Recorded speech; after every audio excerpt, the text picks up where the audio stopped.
Top ప్లేస్లో junior NTR, వారిని దాటేశాడుగా. NTR 'triple R' cinema తర్వాత చేసిన సోలో సినిమా 'దేవర'. ఈ సినిమా కూడా పాన్ ఇండియా రేంజ్లో ప్రేక్షకులను అలరిస్తున్నట్టు టాక్ నడుస్తోంది. ఈ సినిమాకి కాస్త మిక్స్డ్ టాక్ వస్తున్నప్పటికీ ఎన్టీఆర్ పెర్ఫార్మెన్స్కి మాత్రం సర్వత్రా ప్రశంసలు దక్కుతున్నాయి. ఈ సినిమాలో ఎన్టీఆర్ వన్ మ్యాన్ షో చేశాడని టాక్ వినిపిస్తోంది. కాగా దేవర, వర క్యారెక్టర్స్ని దర్శకుడు కొరటాల చాలా అద్భుతంగా చెక్కాడని అంటున్నారు.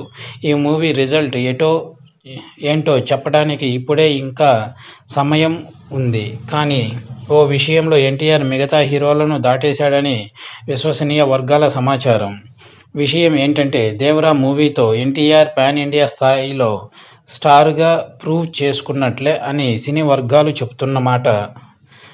అంతేకాకుండా దేశవ్యాప్తంగా ప్రేక్షకులతో ఎన్టీఆర్ బాగా కనెక్ట్ అయ్యాడని అంటున్నారు. ఇక 'దేవర' సినిమా మిక్స్డ్ టాక్ నడుస్తున్నప్పటికీ మొదటి రోజే 177 కోట్లకు పైగా గ్రాస్ కలెక్షన్స్ సొంతం చేసుకున్న ప్రూవ్ చేసుకుంది. దీన్ని బట్టి ఈ సినిమాకి ఎంతటి ఆదరణ లభించిందో అర్థమవుతోంది. ఇక సరైన కథ పడితే సోలోగా పాన్ ఇండియా రేంజ్లో 1000 కోట్లకు పైనే కలెక్షన్స్ కొల్లగొట్టే సత్తా ఎన్టీఆర్కి ఉందని కూడా విశ్లేషకులు అంటున్నారు. ఈ విషయంలో మాత్రం మిగతా హీరోల కంటే ఎన్టీఆర్ మెరుగ్గా ఉన్నాడని తెలుస్తోంది. కాగా ప్రస్తుతం మాత్రం టాలీవుడ్ నుండి young rebel star Prabhas, global star Ram Charan, icon star Allu అర్జున్తో పాటు ఎన్టీఆర్ కూడా పాన్ ఇండియా స్టార్స్గా క్యూలో ఉన్నారు. వీరిపై నిర్మాతలు 300 కోట్ల ప్లస్ బడ్జెట్ పెట్టడానికి ఇప్పుడు సిద్ధంగా ఉన్నారు అంటేనే అర్థం చేసుకోవచ్చు. అయితే వీరిద్దరికంటే వేగంగా పాన్ ఇండియా లెవెల్లో నెంబర్ 1 స్టార్గా నిలబడే సత్తా ఎన్టీఆర్కి ఉందనే మాట ఇప్పుడు సోషల్ మీడియాలో గట్టిగా వినిపిస్తోంది.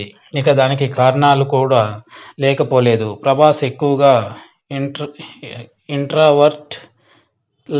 ఇంట్రావర్ట్లా ఉంటాడు. అదే కోవకు చెందుతాడు రామ్ చరణ్ కూడా. కానీ ఎన్టీఆర్ అలా కాదు. పైగా ఎన్టీఆర్ హిందీ, తమిళ్, మలయాళం, కన్నడ భాషలు చాలా బాగా మాట్లాడగలడు. అందుకే వార్ 2, డ్రాగన్ లాంటి సినిమాలు ఎన్టీఆర్ లైనప్లో ఉన్నాయి.